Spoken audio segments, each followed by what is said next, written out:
اهلا بيكم في حلقه جديده من حلقاتنا من مطبخ تذوق الافضل. النهارده هنعمل وصفه حلوه قوي لعشاق الشوكليت.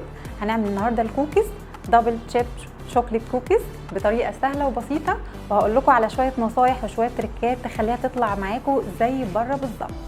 ويلا بسرعه نشوف هنعملها ازاي. المقادير اللي هحتاجها النهارده: هحتاج نص كوبايه من الزبده تكون لينه معايا بالشكل ده بدرجه حراره المطبخ. خطوه مهمه جدا في صناعه الكوكيز ان الزبده تكون لينه بالشكل ده، هتفرق جدا في الكوكيز.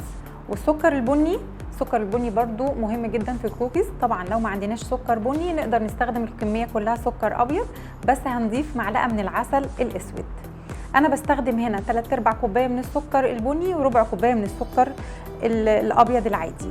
وعندي بقى شوكليت او شوكليت شيبس، شوكليت دارك، اي نوع شوكليت بتحبها، معلقه من النشا، كوبايه من الدقيق، وعندي كاكاو. الكاكاو برضو مهم جدا، الكاكاو هو نمبر 1 في الكوكيز، يعني لو الكاكاو جودته عاليه هيديني نتيجه احسن بكتير.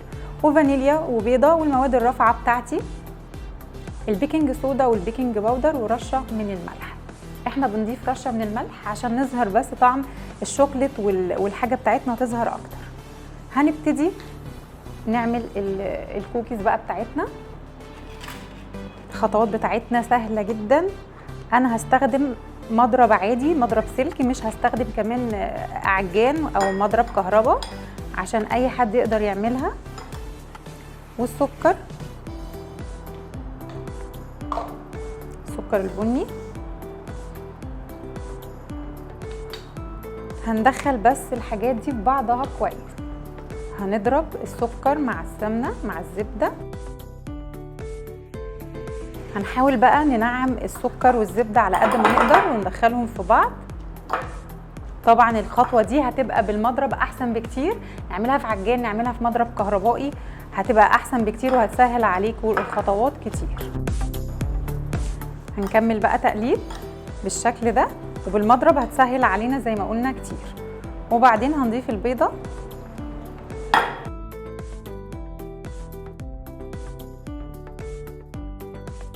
وهنضيف الفانيليا وهنقلب كويس لحد ما البيضة تختفي معانا. طبعا زي ما قلت الخطوات دي لو اتعملت في عجان او بمضرب اسهل بكتير.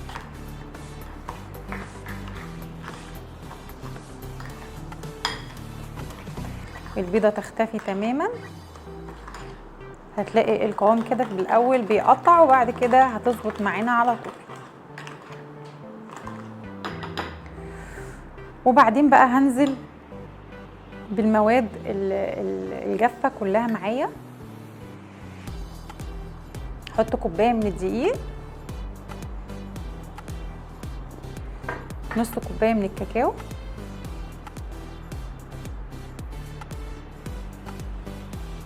ومعلقة من النشا، والمواد الرافعة وذرة الملح. وهنقلب الكلام ده كله.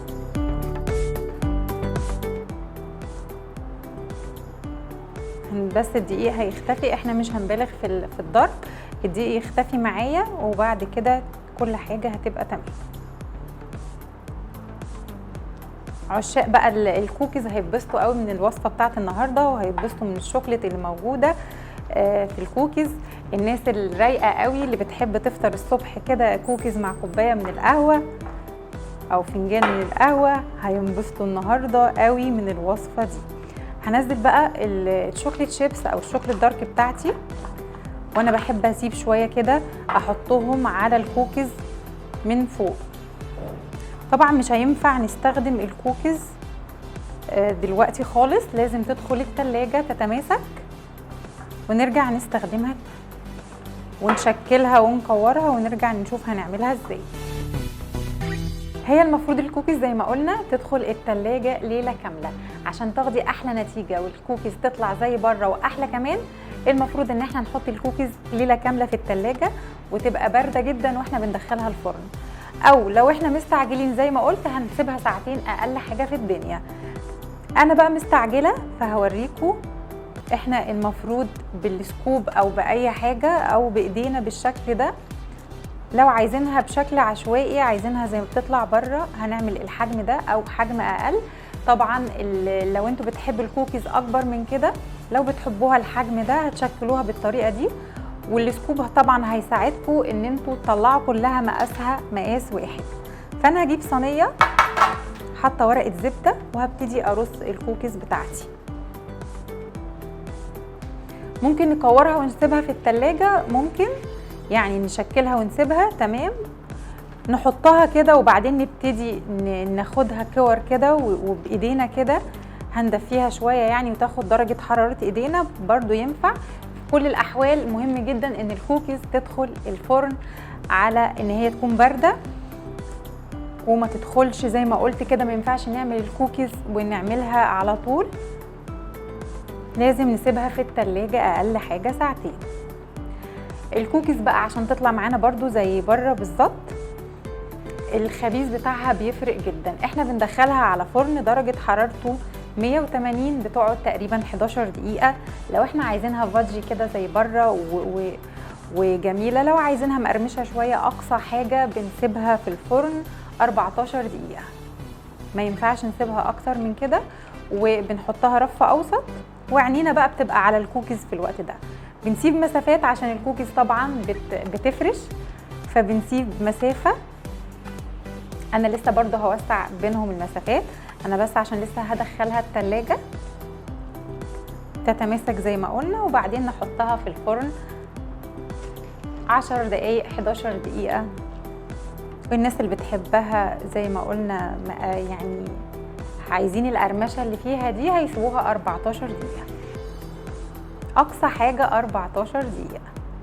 هكمل بقى انا الكمية، وانا واثقه ان انتوا هتعملوها احسن من بره وهتعجبكم جدا. هكمل الكميه كلها بالشكل ده. انا بقى بحب احط كده شوكليت شيبس او شوكليت دارك على وش الكوكيز بالشكل ده قبل ما ادخلها الفرن. مهم جدا تدخل وهي بارده.